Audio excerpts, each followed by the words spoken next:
Vocês que dizem aí. Nós vamos ao vivo agora em alguma rede? Como é que é? E o dele? Não, depois eu pego Não lá o dá link e pra... faço os cortes, pode ser? Para eu colocar no meu Instagram. Mas se quiser fazer no seu também, podemos fazer no seu. Mas eles não conseguem transmitir em dois aqui, não tem problema não. Estamos ao vivo? Tudo bem, pessoal? Como é que vocês estão? Estamos aqui numa super live, num podcast surpresa, aqui direto da VG Educacional. A VG Educacional, que é de onde surgiu também a Lumenflix, né? Essa startup que vai revolucionar a possibilidade para você expandir a sua mensagem pelo mundo. E olha que coisa sensacional. Nós estamos recebendo hoje aqui em Maringá, nos dando muita honra, né? Uma honra gigantesca, a Elis Freitas, que veio lá de Alphaville para cá. Bem-vinda, Elis. Uma grande honra receber você aqui na Cidade Canção. Oh, honra é minha, toda minha, porque Maringá com certeza trará novas e boas notícias, né? Novos projetos, e é um privilégio estar aqui com você. É um privilégio estar aqui na VG Educacional, e eu sei que o que nós estamos fazendo aqui hoje vai marcar a história daqui para frente. Então, para mim, eu estou com muito boas perspectivas sobre tudo que a gente vai viver nesse momento aqui do podcast, mas o que a gente vai viver daqui após esse momento do podcast, porque vai ser grande, não é? Eu não tenho a menor dúvida. A Elis já vive hoje destravando as mensagens que existem dentro das pessoas, fazendo com que as pessoas... Você sabe o que eu falo, Elis? Se você está cumprindo, né, uma ordenança, eu não sei se você tem essa ideia, né, porque Deus, ele disse, está lá no livro de Gênesis, no capítulo 1, 28, eu costumo dizer que quando Deus começou a falar assim, olha, governe sobre todas as coisas, multipliquem-se e frutifiquem, eu brinco dizendo que Deus estava estabelecendo mandatos, procuração. Eu sou advogado, se você me contratar, você vai fazer uma procuração para eu falar no seu nome, não é isso? Então Deus estava dizendo, olha, multipliquem. Deus está passando uma procuração para o Rogério Calazans, o Paili. Você vai fazer isso em meu nome. Governe sobre todas as coisas. Uma procuração que ele colocou no Gênesis, no DNA do homem e da mulher. E a frutificação, o exemplo que eu citei, inclusive, lá junto com o Nésio. Uma manga, quando ela gera um pé com várias mangas, um pé de manga, quando gera várias mangas, ela não come a própria manga. Então, quando você frutifica, você gera frutos para a vida dos outros. Gera valor para a vida dos outros. Então, galera, quando a Elis Freitas, ela pega uma pessoa que tem uma história sensacional de vida, que tem ideias assim sensacionais, e ela extrai aquela ideia, transformando aquela ideia num livro, você está sendo um instrumento de Deus para que aquela pessoa cumpra uma ordenança de frutificação. É ou não é? Com certeza. E antes do mandamento, sempre tem o recurso. Ele diz lá, e os abençoou e disse, frutificai-vos e multiplicai-vos. Interessante que, como professora de língua portuguesa, eu gosto de ver os termos utilizados na palavra, porque aí tem um vos no plural, que é eu multiplico para você e você multiplica para mim. Olha, quando você sensacional, fala hein? sobre essa questão da manga, qualquer árvore, ela frutifica e não come o próprio fruto. Então, eu como o seu fruto. Exatamente. E você come o fruto que eu dou. Então, até tem uma história interessante. Posso falar sobre ela? Claro, por favor. Eu estava caminhando no meu condomínio, fui fazer uma corrida num dia, final de semana pela manhã, e eu vi uma amoreira carregada de amoras. E me trouxe uma memória afetiva positiva. Eu falei, uau, vou pegar umas amoras. E eu ouvi, né, o Criador dizendo, entra para dentro da copa que eu quero falar com você. E eu fui para dentro da copa e ele disse, percebe, filha, que de uma mesma planta, ela cresce e tem vários galhos, e em cada galho tem muitas amoras. Percebe? E ele foi falando comigo, percebe que em cada galho tem amoras verdes, avermelhadas e maduras? E eu disse, sim. Mas essa planta cresceu, uma planta só. Por que isso? colha algumas amoras e senta ali que eu vou falar com você. Olha que sensacional. E eu colhi amoras e me sentei. Ele falou, coma as amoras verdes. Eu comi, uau, azedas. Ele disse, então, essas amoras representam as áreas da vida dos seus irmãos e da sua vida que não estão prontas para a colheita. Isso não significa que não são boas. Elas todas vêm de uma mesma planta. Aguarda, vão amadurecer. Aí me falou para experimentar as avermelhadas e eu disse, ainda um pouco azedas. Essas são as áreas em que estão em processo de maturação. E agora experimenta as maduras. E eu experimentei, fechei os olhos, nossa, muito doces. E eu me lembrei da minha infância e ele me disse, então, ofereça os frutos que você tem para que as pessoas, que você olha para a sua vida e vê tudo que não está pronto, que não está bom. E julga o próximo também. Mas, a partir do seu olhar, né? A partir do meu olhar. Mas você percebe, filha, e a gente conversou aqui agora, né? Você percebe, filha, que a árvore não frutifica para ela mesma comer? Olha que sensacional. E outra coisa, por que você olha o fruto verde na vida do seu próximo e julga? Aguarda, colha dos frutos que tem maduros. Esses estão prontos para você colher. E isso foi sensacional para mim, né? E os meus relacionamentos começaram a mudar de uma maneira extraordinária após essa situação, esse momento. E, assim, de fato, a manga ela não produz para ela comer. Nenhuma árvore produz para ela comer. Isso é sensacional. Agora, Elise, você não acha que isso, às vezes as pessoas, elas confundem um pouco, né? Elas confundem a frutificação, a ordem que Deus deu de frutificar com a questão da semeadura. Porque quando eu ganho, por exemplo, quando eu enriqueço, quando alguma coisa dá certo na minha vida, como fruto daquilo que eu semeei. Eu fui lá, lancei uma semente, então eu me qualifiquei, trabalhei, empreendi, fiz a coisa certa, necessariamente, então aquilo traz um retorno para mim. Isso é uma coisa. Isso é fruto do que a pessoa foi lá e semeou. A frutificação é você pegar esse processo todo de semeadura e fazer com que ele não se volte exclusivamente para você, mas que em todo o seu processo as pessoas que estão do seu lado, elas têm um ganho com isso. Você gera valor na vida das pessoas e o transbordo é uma forma de gerar valor. Você não acha?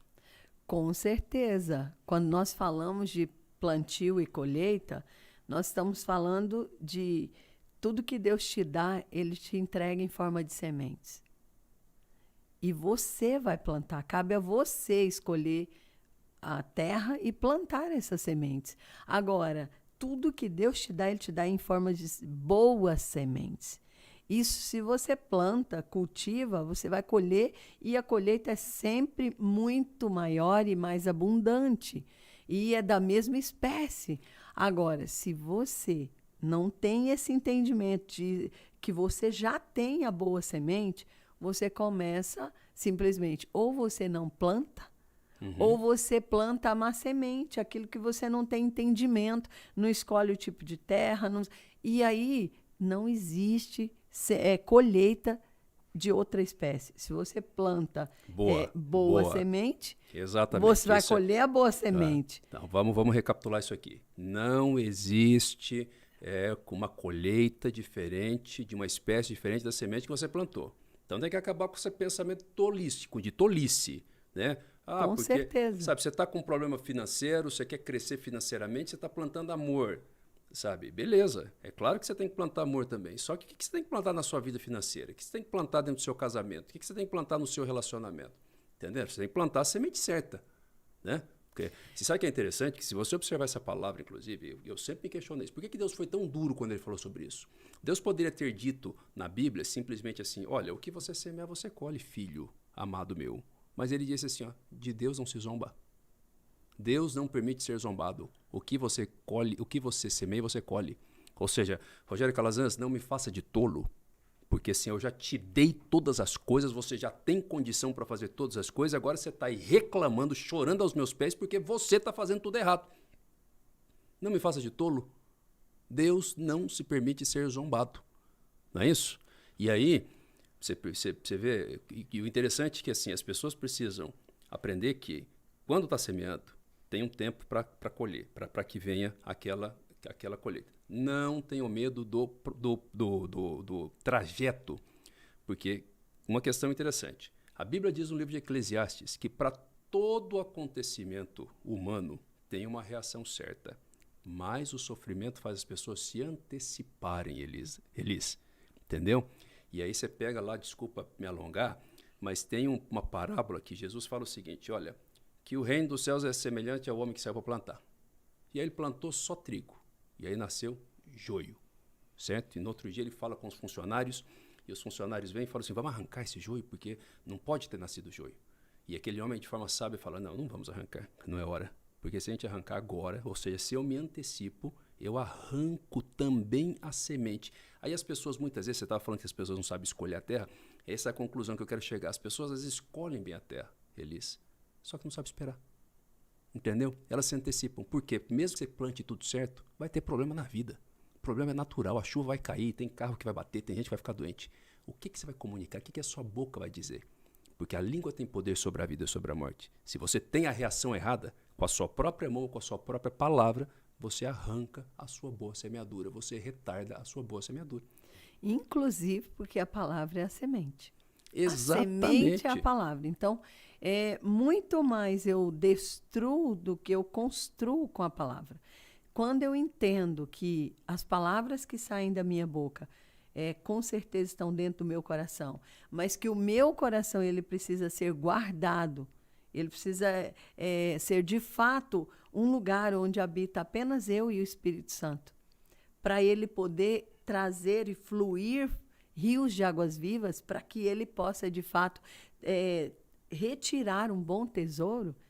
Se eu não entender isso, eu simplesmente vou ser tolo e abrir a minha boca, como o Tiago fala, né? E na palavra é claro em dizer, pela sua boca. Caim, Deus deu toda a chance para que Caim chegasse nele e dissesse, né?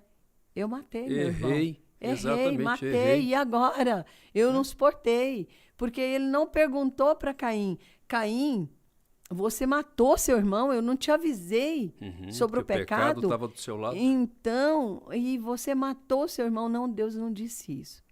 Deus não está olhando para o que você faz de certo ou errado. Deus está olhando para o seu coração, se está direcionado, se você quer de fato, porque quando você quer de fato, as coisas acontecem, segundo aquilo que você quer. Isso aí, olha, isso aí falou muito comigo, hein? Você prestou atenção nisso aí que você está vendo? Presta atenção nisso que eles falou. Sabe, Deus não está olhando para você. Ou seja, se eu fosse trazer isso aqui com um contexto que eu costumo falar muito sobre mente exponencial, eu ia dizer o seguinte, você não é a identidade da sua circunstância. De forma alguma. Não é isso, você não é a identidade. O mundo hoje, o marxismo cultural, essa coisa toda, fica dizendo, não, o que você está sentindo é isso que você é, isso é normal. Porque se você erra, você pode ficar prostrado diante do seu erro. Não é isso, amigo. Deus está olhando para onde está o seu coração, porque essa é a palavra rema que muda qualquer vida. Que Deus tornou pecado por nós aquele que não tinha pecado, para que você se tornasse a própria justiça de Deus. Volta, mantenha o seu coração alinhado. Caim poderia ter dito, eu errei. E Deus com certeza traria Caim para perto, como ele trouxe Davi. Davi, ele tinha um coração segundo o coração de Deus, porque Davi, ele sabia. Davi foi um homem que errou, e errou bastante. Não se isentava de errar. Não se isentou, mas... Não, e daí, Elis? Então nós podemos sair pecando? Se a intenção do seu coração não é isso, Deus vê a intenção do seu coração. E é segundo a intenção do seu coração e as palavras que saem da sua boca. Por quê? Quando eu abro a minha boca para dizer coisas que não estão de acordo com a verdade da palavra, eu estou semeando ao vento. Como é que eu quero colher? E outra, essa palavra vai cair em uma terra. E, de repente, ela vai cair numa terra que você não deseja. Uhum. E nós, pensando em semeadura ainda, nós precisamos entender que existe a semente correta, a estação certa para plantar, a terra, porque se você planta uma semente onde ela precisa da chuva e no momento onde a chuva não cai, essa semente não vai germinar, mesmo que seja plantada em uma boa terra. Então, nós precisamos entender e saber que somos seres espirituais que habitam, que têm uma alma, que habita num corpo, e que nós conseguimos, sim, ver todas as coisas, escolher o que há de melhor, e nós podemos, sim, ter bons frutos a partir daquilo que semeamos, com a nossa boca, com o nosso comportamento. Se Com o você nosso quer pensamento. com os nossos pensamentos, nós vamos colher aquilo que plantamos. A nossa vida é uma vida de plantio e colheita. Isso não é algo que se refere exclusivamente à oferta, a dízimos, né? Isso vale também. Agora não é só para isso, porque você De tem o forma tempo alguma. todo. Se tem alguém que está nos assistindo pensando, mas eu não consigo semear nada, não consigo plantar nada, amigo, você está semeando sim. O tempo todo você está semeando. O seu pensamento é uma semeadura, a sua palavra é uma semeadura. Aquilo que você pensa, que a pessoa pensa no íntimo da sua alma, né? Como diz Provérbios 23, a pessoa é. Agora, Elisa, eu queria que você me falasse uma coisa, fazer uma pergunta. Eu posso fazer um adendo sobre Claro, isso? claro. Tem gente que, a maioria das pessoas, eles estão com problema financeiro e ele faz jejum e oração para Deus resolver o problema financeiro Conheço dele. bons exemplos desse. Esse é um exemplo assim excepcional, porque a maioria dos cristãos passam por essa questão por conta da escassez. E daí ele começa a orar, a jejuar, e ele começa a falar, Deus não provê. Só que se eu sei que o problema é financeiro, primeira coisa que eu tenho que observar e olhar é para a questão de como estão as minhas finanças, onde estão os drenos, o que eu estou fazendo, eu estou gerindo bem, eu estou produzindo, porque, de fato, Deus pode e faz todos os recursos necessários, nós já temos, mas parte de nós. De quem que é a responsabilidade, Elisa? Nossa! A responsabilidade pelas finanças do cristão não é de Deus?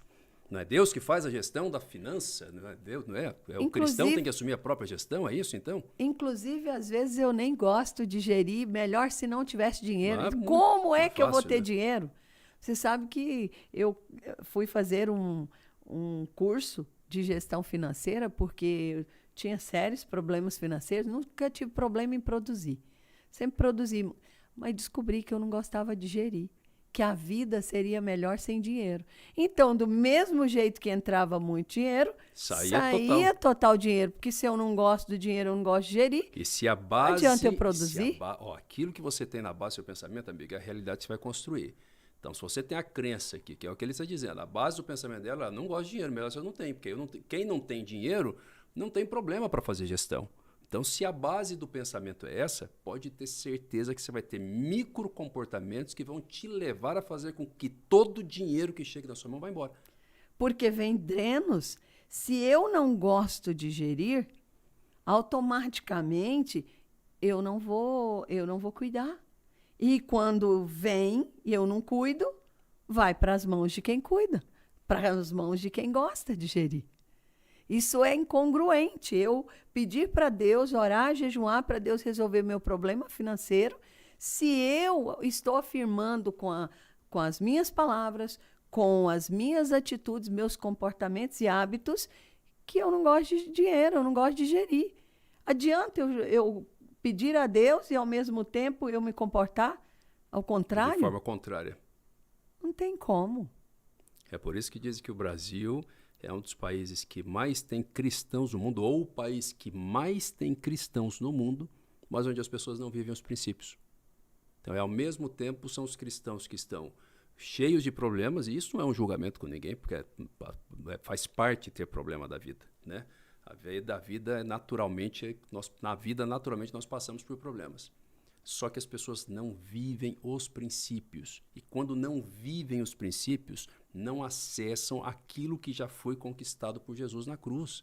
As pessoas não conseguem entender qual é a dimensão do versículo 1 do Salmo 23.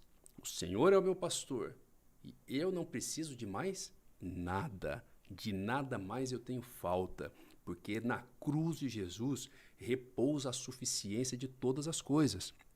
Mas tem que ser acessado, porque enquanto a salvação é gratuita, o reino, que é a manifestação do agora, é o nosso Deus, o tempo que se chama hoje, que cuida, que zela, que se preocupa com a nossa qualidade de vida, ele é tomado à espada. É tomado, é para os valentes. Ou seja, não adianta eu ficar quieto, esperando, e precisa de atitude. Nem só a oração muda isso. A oração abre o caminho, mas se não tiver atitude, decisão, caminho, movimento, você não acessa aquilo que Jesus conquistou para você no reino. E daí eu tenho uma frase sobre isso que eu sempre repito para todos os meus gestores, para as minhas equipes. Eu digo o seguinte: creia tudo como se dependesse exclusivamente de Deus e faça tudo como se dependesse exclusivamente de você. Crer é com Deus.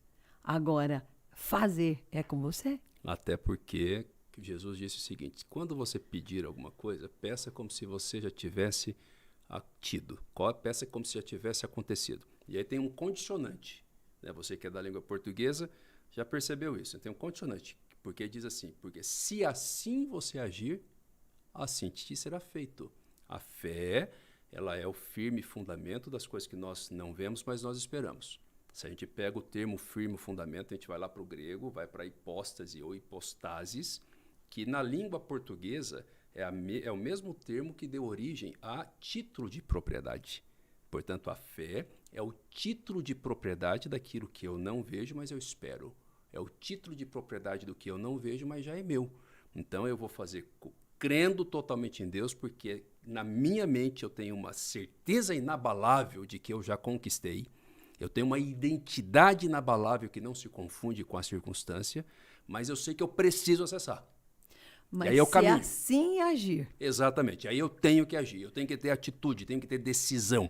Até porque a Bíblia está repleta disso, que Deus ama pessoas que tomam decisão, e quem toma decisão ama, e Deus deixa a gente, e quem toma decisão erra, e Deus deixa a gente errar nas decisões para que a gente cresça. Não é verdade? E quando você aborda esse assunto, eu trago para uma questão assim, que eu creio que é o grande problema da maioria das pessoas, principalmente daqueles que dizem ter fé. É a questão da religiosidade versus o relacionamento. E nós podemos trazer para cá porque é uma linha tênue. O espírito religioso, ele se parece muito com a verdade, mas ele é uma falsa verdade, ou seja, ele é uma mentira. Por isso nós vemos pessoas constantemente que se dizem cristãos, filhos de Deus, e não têm uma vida que revela Deus. Não é o bom perfume de Cristo. Não mesmo. Então, assim, se eu digo que eu creio e ajo de outra forma, eu não creio. Porque o meu comportamento revela aquilo que eu acredito. Muito mais do que a sua declaração, né? As minhas reações, as minhas ações, os meus hábitos revelam tudo sobre mim. Então, se eu digo que eu acredito, mas eu ajo de forma diferente, aquilo que me move, de fato, é aquilo que eu acredito. Então, o espírito religioso, ele maqueia a verdade. E posso te dizer, por anos eu agi de maneira tão religiosa, acreditando que aquilo era relacionamento com Deus, e só depois eu vim entender como eu pude ter um entendimento tão infantil, tão tolo. Dá um exemplo pra gente, Elis. Como é que era isso aí? Vou dar um exemplo de maturidade. Eu não viajava, eu não iniciava um novo projeto, como nós estamos aqui em Maringá. Sim. Em menos de 2 semanas nós organizamos tudo, eu estou aqui. Eu jamais faria uma viagem, um novo projeto, eu me mudava de casa, ou até no trabalho, se fosse trocar de horário. Do turno matutino para o vespertino. Eu jamais faria isso, fazia se Deus não falasse comigo. Isso me gerava um peso e uma ansiedade tão grande. Você era daquelas que achava que Deus fica lá no céu brincando de marionete. Né? Exatamente. Então, aí Deus está lá falando assim, agora vira para a esquerda, vira para a direita, e você mesmo não tem responsabilidade nenhuma. Se não deu certo é porque Deus não quis. Né? Opa! Inclusive é culpa de Deus. É fácil culpar Deus, é o que Adão fez. É culpa de Deus. É. Então, eu não fazia. E quando Deus não falava, eu me entristecia, eu falava, Deus não me ouve, Deus não está nem aí, Deus não se importa. Começava ali todo um vitimismo, uma ansiedade, uma angústia. Eu falava, o que eu faço da minha vida? Muitas vezes eu perdi grandes oportunidades por não decidir no momento em que a oportunidade chegava. Porque eu tinha que orar e aguardar Deus falar. E quantas vezes Deus não falou?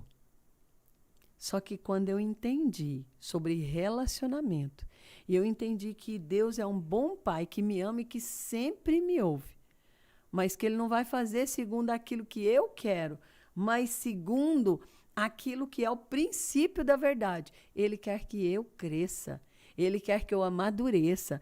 Aí eu comecei, a analogia que eu faço e que eu entendi, o Espírito Santo literalmente me ensinando se o Júlio, com 3 anos, me pede, mamãe, eu posso brincar na praça? E eu digo, filho, não pode, vamos lá, juntos. Aí, mamãe, eu posso ir com o Nés à praça? Pode, filho, vocês podem ir brincar juntos. E aí ele começa, aí com 15 anos ele fala, mamãe, eu posso ir brincar na praça? Com 30 ele fala, mamãe, eu posso ir brincar na praça? Você falou, rapaz, se liga, que você não tem mais idade. Vai se você quiser. Então Deus não é diferente. Ele quer que os seus filhos cresçam, amadureçam e tomem as suas próprias decisões. Uma coisa é você não reconhecer Deus em tudo que você faz. Isso. Outra coisa é você depender de Deus para fazer tudo. Não é assim. Você precisa amadurecer e saber que você tem um sim de Deus para tudo, inclusive para errar. Se você errar, Ele não vai te julgar. Eu tinha tanto medo de Deus, que eu pensava, Ele Excelente. é um juiz que está com o martelinho assim, né? Como chama você que é da área do direito? É um martelo mesmo. É um martelinho. E diga, ponto. Sentença, acertou, tá condenado. Acertou, não fez Parabéns. mais que a obrigação. Ok. Errou? Vai para o inferno. Vai para o inferno. Vai para o inferno. Então, era essa consciência que eu tinha de Deus. E até o momento em que Ele trouxe para mim a verdade e a clareza. Filha, se os seus filhos, Júlio César ou Onésio, errarem, você os condena e deixa de amá-los? Eu disse, lógico que não, é impossível. Eles vieram de mim, nasceram de mim. Eu vou cuidar, eu vou ajudar. Muito menos eu. Porque eu não te amo pelo que você faz. Eu te amo por quem você é. Até porque o exemplo que ele está dando aqui é que de decisões erradas que você toma no cotidiano, mas com teu coração firmado em Deus. Com certeza. Isso é natural. Decisão errada é o seguinte, olha, eu fui virar aqui para o lado, bati o carro, sabe? Eu entrei num trabalho, abri um empreendimento novo, não deu certo. É isso, mas teu coração está firmado em Deus. Sabe o que eu costumo dizer, Eli, sobre isso? Provérbios 16:3. O que Provérbios 16:3 diz? Consagre todos os seus planos ao Senhor e eles serão bem-sucedidos. Esses dias nós falamos sobre isso no nosso QGR aqui. E eu estava falando para o pessoal, olha, quando você consagra os seus projetos ao Senhor, ou seja, quando você tem o seu coração voltado para o Senhor, a chance de dar errado é 0. Mesmo que não aconteça como você quis, não deu errado. Pode ser que você faça tudo e não aconteça absolutamente nada do que você quis. Não deu errado. Você não consagrou aquilo ao Senhor? É porque tem algo para você aprender, tem coisas para você fazer diferente, tem coisas que você não fez certo? E Deus continua no controle. É porque assim que funciona. Aprendizado. Exatamente. Então, e o pensamento religioso, ele pensa o seguinte, eu consagrei isso ao Senhor, e aí gera, inclusive, a falta de resiliência e a infantilidade. Consagrei isso ao Senhor, então agora eu vou começar a produzir xícaras amarelas. Aí quando a primeira xícara amarela quebra, fala, mas peraí, não consagrei isso ao Senhor? Então tem alguma coisa errada, é um ataque, é não sei o quê, então não vou fazer mais nada. Né? Isso é um pensamento infantil, pensamento de vitimização. Não é assim. Por que ela quebrou? Porque você tem que melhorar o teu procedimento, você tem que aprender alguma coisa a mais, ou porque talvez aquele projeto é ruim, certo? Só que você precisa passar pelo processo. É necessário. Você não empreende em 1 milhão, em 10 milhões, em 50 milhões, se você não sabe lidar com R$ 100. Então, às vezes, você tem que lidar com R$ 100, você tem que perder 100, você tem que perder, às vezes, que todo o dinheiro que você tem, que são R$ 1.000, você tem que perder R$ 1.000 no negócio para que aquilo doa exatamente para que você não perca 1 milhão depois. Se você consagrou ao Senhor, Deus tem propósito, inclusive nessa dificuldade, inclusive nesse processo. Essa é a dificuldade que as pessoas têm de enxergar o caminho e quererem o resultado final e não quererem passar pelo processo. Tem uma escritora, a Carol Dweck, não sei se você já viu aquele livro Mindset, ela é uma psicóloga, uma psicóloga norte-americana, né? E ela fala exatamente sobre isso, a diferença entre o mindset fixo e o mindset de crescimento, né? O mindset fixo, ele foca lá no resultado, então eu quero chegar nisso, ponto final, se não deu certo, meu Deus, minha vida não vale nada. Né? O mindset de crescimento, ele é desafiado pelo processo. E Deus é um Deus de processo. Você consegue achar na Bíblia um exemplo sequer do povo de Deus que não tenha passado por processos, e processos duros, e que eles tenham que tomar decisão? Não existe. E você fala muito sobre vitimização, né? Acompanho suas publicações aí, você fala muito sobre vitimização. Você acha que é possível um cristão prosperar tendo um princípio de vitimização na mente? De forma alguma. Primeiro porque é um princípio da autorresponsabilidade é que faz você prosperar. O vitimista, ele culpa Deus, ele culpa terceiros, ele culpa a falta de oportunidade, enfim, ele nunca assume a responsabilidade, nem pela própria vida. E quando nós falamos sobre acontecer, dar errado, dar certo, tem pessoas que quando você fala sobre Deus te ama por aquilo que você é, não pelo que você faz, eles já usam isso, então eu posso fazer o que eu quiser. Inclusive, vou fazer coisas erradas que ferem princípios. O seu coração não está em Deus. Exatamente. Não é sobre isso que nós estamos falando. Não é disso que a Elis falou, tem que deixar isso claro. Com certeza. Falando para as pessoas que estão com o coração em Deus, cumprindo princípios e que mesmo assim as coisas podem dar errado. A gente não pode ser tolo achando que não vai dar nada errado na vida. Até porque a sua visão, os teus planos são muito menores do que os de Deus. E Boa. a sua visão é muito mais curta do que a visão de Deus. Então, eu costumo dizer, até quando dá errado, dá certo. Por quê? Deu errado agora na sua visão. Mas caminha um pouco mais e você vai perceber que aquilo que parecia dar errado, ele se juntou com algo a mais, um pouquinho mais que você caminha e fala, nossa, encaixou, deu tudo certo. Ou às vezes você quer que algo aconteça e não sabe esperar e falta ali um pouquinho mais que você espera. Aquilo vem de uma maneira muito mais completa para você. Então, você não pode pensar, você até pode, mas não deve pensar de maneira religiosa, nem viver uma vida religiosa. Por quê? Porque você precisa desenvolver um relacionamento com Deus. Uma vida de relacionamento com Deus, onde você medita na palavra, você busca, né, e ora ao Espírito Santo para que ele te revele a palavra que está ali. De fato, você compreenda não apenas a letra que está ali, mas o rema, a revelação do que há na palavra. E você entende quem Deus é para você, quem você é nesse mundo, o que você veio fazer nesse mundo. Isso traz uma base muito forte de confiança. Quando você confia, não há nada que possa romper isso.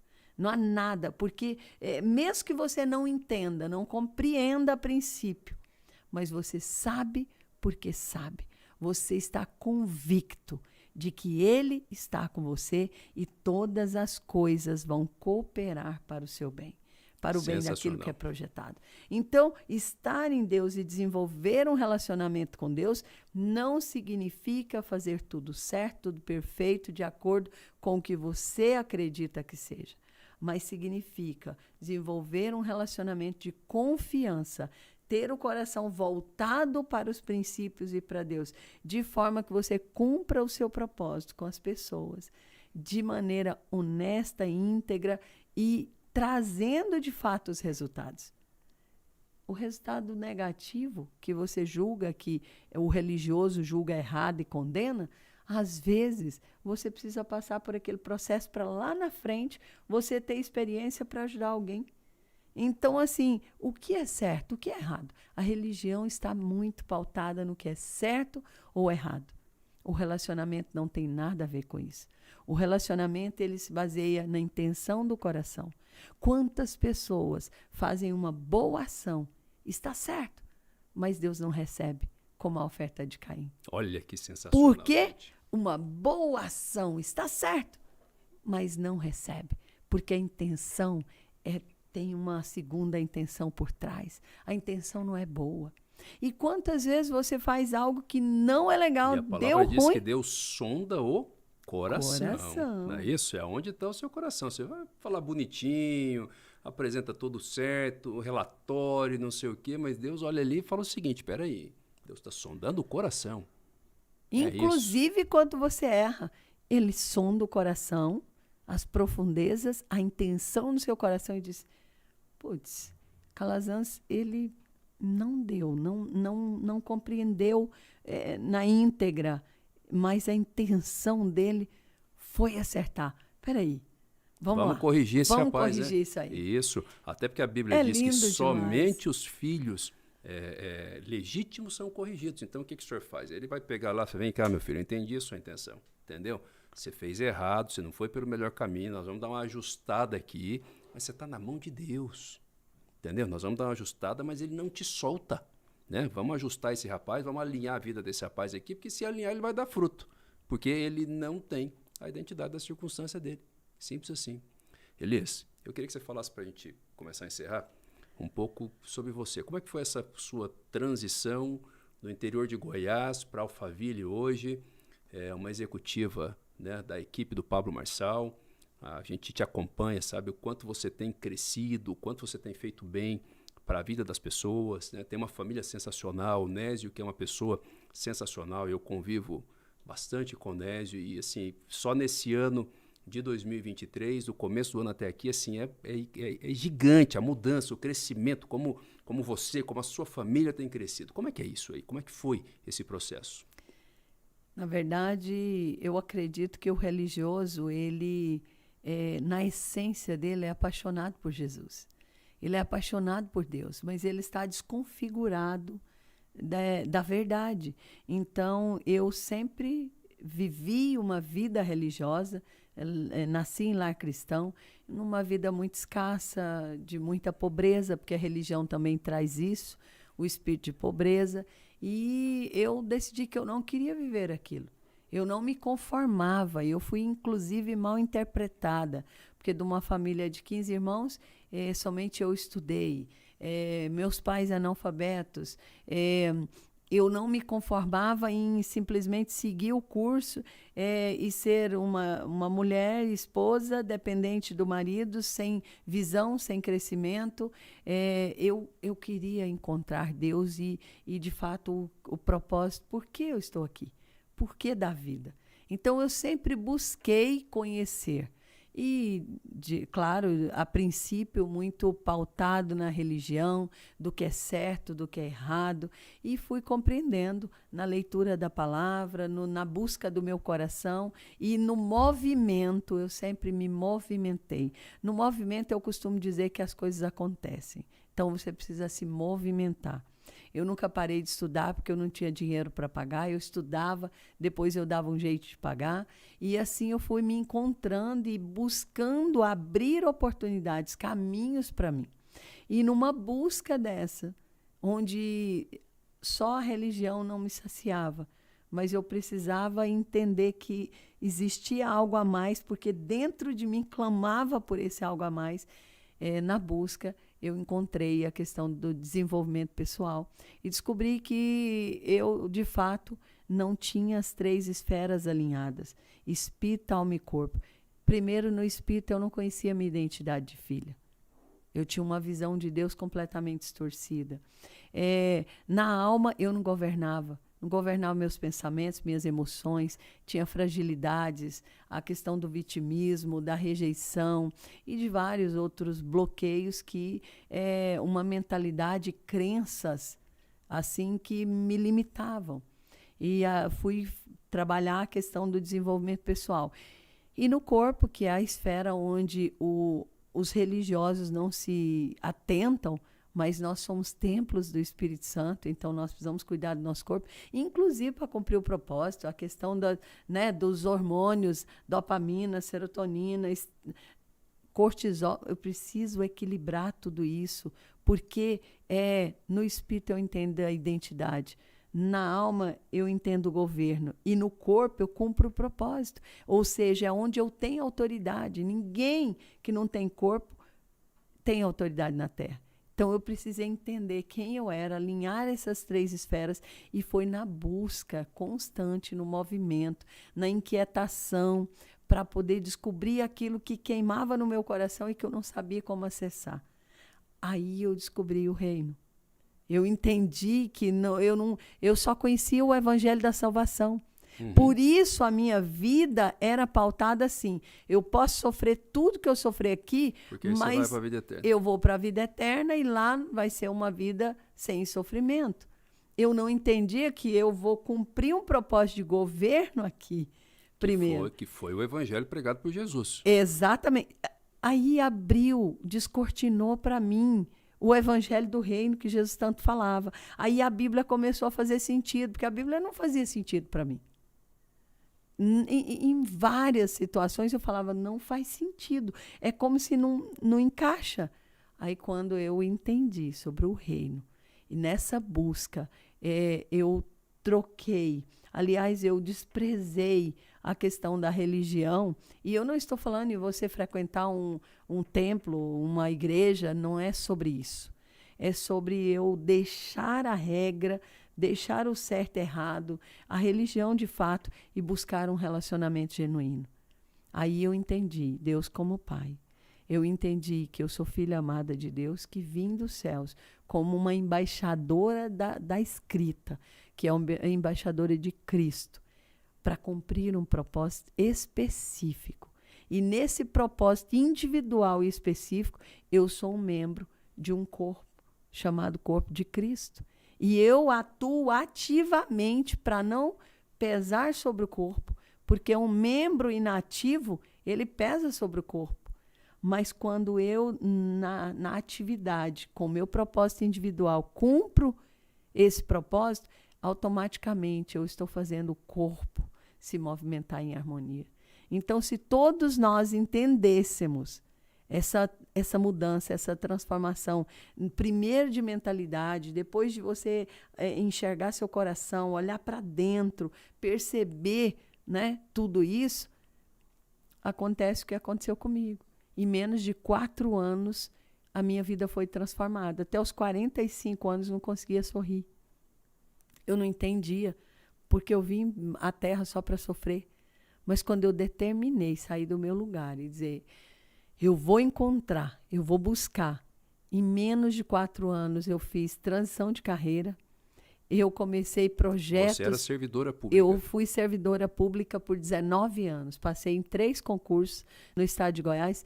Tive resultados extraordinários, porque era a minha válvula de escape, a profissão. Eu achava que eu era a minha profissão. Porque quem não tem identidade, tem profissão. Boa. E aí eu comecei a ter um relacionamento com os meus filhos de uma maneira diferente, sem sujigá-los no medo e tal. Comecei a trazer toda essa leveza para a minha vida, para a vida deles. Aí sim, aí eu fui me enchendo da verdade e hoje eu transbordo para mais de 30 mil alunos. Tenho método, tenho, né, alguns projetos em sociedade com o Pablo e estou aqui hoje para um novo projeto lindo com vocês e que eu tenho certeza que vai impactar milhares de pessoas. Fique atento aí, cenas dos próximos capítulos, tá? Um grande projeto nascendo aqui em Maringá, agora junto com a Elis Freitas. Exatamente. E aí sim, eu pude entender o meu propósito. E hoje, com clareza sobre isso, ainda tem dificuldades, Elis? Sempre vai ter, porque tem um próximo nível. Claro. Tem um próximo nível, e assim é. Mas eu posso dizer que eu sou uma pessoa plena, uma mãe bem-sucedida, uma empresária bem-sucedida, com projetos grandiosos que estão alguns germinando, outros estão já frutificando.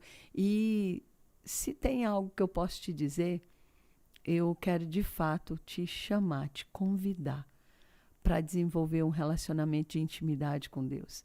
Como, Elis? Fala. Abra o seu coração de verdade.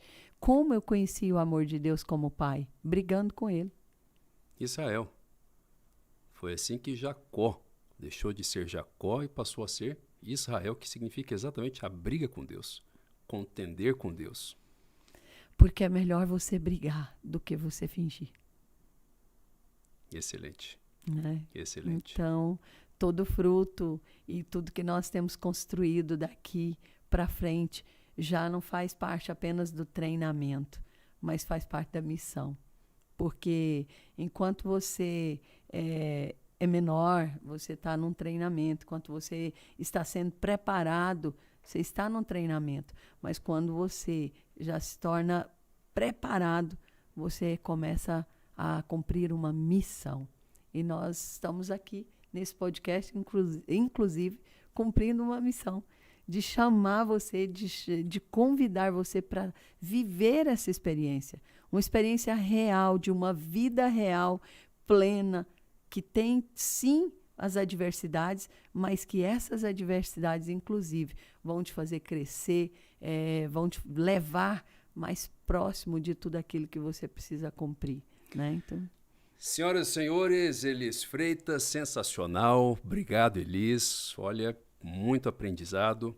Mexeu muito comigo, falou muito comigo esse podcast. Espero que você que está nos assistindo aí, ó, sabe, compartilha, acompanhe. Se você não segue Elis, fala o seu Instagram aqui, Elis. Elis Freitas Oficial. Elis Freitas Oficial. Você também pode me acompanhar lá no @RogérioCalazans. Mensagens também todos os dias ali para te levar ao crescimento exponencial. Elis vai estar com a gente hoje, numa atividade da Adonep, junto com o QGR, hoje à noite aqui em Maringá. E a partir de agora estaremos juntos, né? Com certeza mais vezes, e construindo um grande projeto aí para que você possa transbordar para o mundo todo, porque essa é uma ordenança. Sabe, se você tomar a decisão, na verdade, Elis, quem toma a decisão de falar assim, Senhor, eu faço da minha vida um instrumento para que as outras pessoas venham para Jesus, esse já é o começo da prosperidade, né? Porque assim o Senhor vai te colocar em desafios para isso. Apenas siga, amigo, não retroaja, tira o medo, afasta o vitimismo e segue o teu caminho, vai para cima, ponto. Não é isso? Tá aqui, que história sensacional. Que família sensacional, Deus abençoe vocês. Obrigado por essa oportunidade de estar aqui em Maringá. Né? A cidade toda com certeza está abençoada, está tendo assim, uma expectativa gigantesca, muita gente querendo ouvir você. Nós nos sentimos assim, abençoados e honrados com a sua presença aqui. Obrigado. Eu que agradeço por você que está aqui conosco nesse podcast e sugiro que, se você está assistindo depois, assista no 2.0, porque tempo é vida, então não quero que você perca tempo. Mas quando algo falar com você, você para e assista no 1.0 e reflita. E põe logo uma tarefa para você começar a executar. Se daqui houver uma tarefa que você possa tirar para praticar na sua vida, já valeu o podcast e com certeza vai transformar a sua vida. Porque é assim, começa por um ponto. Sim. E se você começar por esse ponto, você vai progredindo e não tem como dar errado. Você nasceu para dar certo. Então, você já deu certo. Basta que você possa agir de verdade, de acordo com aquilo que é princípio, e dará tudo certo. Maravilha. Obrigado, gente. Deus abençoe a sua vida em nome de Jesus e até mais. Valeu, gente. Obrigada, querido. Valeu. Deus te abençoe. Tamo juntos. Ok?